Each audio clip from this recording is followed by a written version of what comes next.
Congressman Alan Grayson, representing Orlando. The most horrific effects of the war are, of course, where the war is fought. We haven't had a war fought on our land since the Civil War. But I think that we need to think a little bit about what this war does to us, economically, morally, and otherwise, because we're the ones who make the decision to perpetuate it. We are such a powerful country that when we begin a war, we decide when to end it. The Afghans are not going to end it for us. The Iraqis are not going to end it for us. We have to make this decision. And in fact, the 435 of us have a big part in making that decision. But the public clearly has turned against this war. The number of people who think we are winning this war in America are now outnumbered by the number of people who think we are losing this war by roughly 2 to 1, whatever winning or losing might mean in this context. And I think that people are really beginning to sense, despite the effort that's always been made to hide the real cost of this war, what the real cost of this war actually is.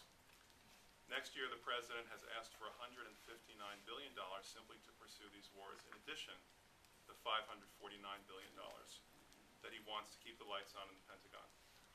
These are mind-boggling sums, but let me try to bring them home for you. In my bill, the War is Making You Poor Act, H.R. 5353, we propose that instead of having an additional $159 billion for the war be funded through the Pentagon's base budget, or whatever wars there might be funded by the Pentagon's base budget, which is almost as much as the entire rest of the world's military spending combined, 5 times more than China, 10 times more than Russia. And we propose instead that that money be handed out to people in this form, that their first $35,000 of income be entirely federal income tax free. That would be $70,000 for married couples. And I think it's surprising to people to learn that these wars have become so expensive that you could literally make everyone's $35,000 of income tax-free and have $15 million left over to reduce the deficit. For those of us who actually do care about the deficit, for those of us who want to be fiscally responsible, the fiscally responsible thing to do would be to end the wars and to make everyone's first $35,000 tax-free. That arithmetic, I think, makes the real choice clear here. The choice is, do we want to keep taking money out of the pockets of the people who work every day in this country, the people who show up and do the work that needs to be done, simply to perpetuate these wars 8,000 miles from home? That, ladies and gentlemen, is what $159 billion really means. Now, a couple of years ago, a famous economist, Joseph Stiglitz, calculated that the true cost of the war in Iraq, not Afghanistan and Iraq, but just Iraq alone, the true cost of the war in Iraq as of 2008 was already $3 trillion. Now that may surprise some of you because you may have heard that we recently reached the point where we had spent $1 trillion on these two wars combined in appropriated funds. Well, it turns out that the military budget that we approve every year is only a tiny fraction of the true cost of these wars. And the reason for that, the reason why these wars as of 2008 in one country alone, in Iraq, had cost us $3 trillion, which, by the way, is more than 5% of our entire national wealth.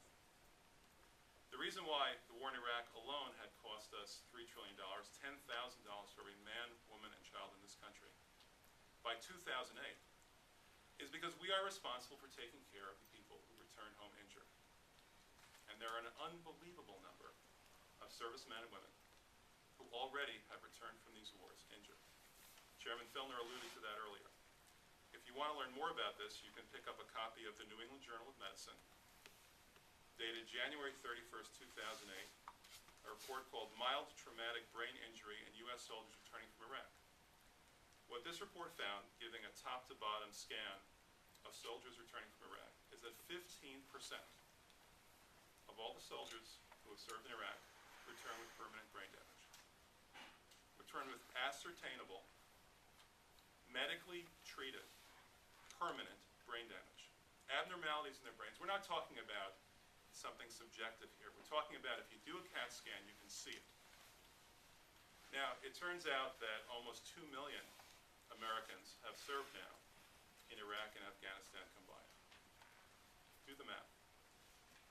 That means that according to this New England Journal of Medicine report, there are at least 250,000 Americans who are now scarred with permanent brain abnormalities that they will be dealing with, and we will be dealing with, for the rest of their lives, for the next half century. that is why Professor Stiglitz was able to determine that even as of 2008, we had dug ourselves a $3 trillion hole. Today it would be even more, 4 trillion, 5 trillion. We have to ask Professor Stiglitz to update his figures. But this really is the greatest expense of this war.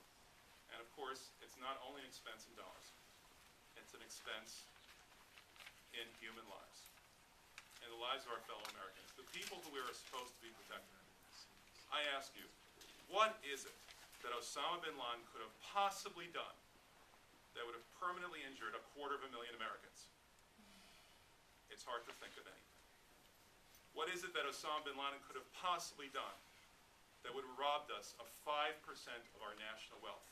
He would have had to vaporize New England to do something like that. But these are things that we have done to ourselves. We are such a great nation that the worst things that ever happen to us are the things we do to ourselves.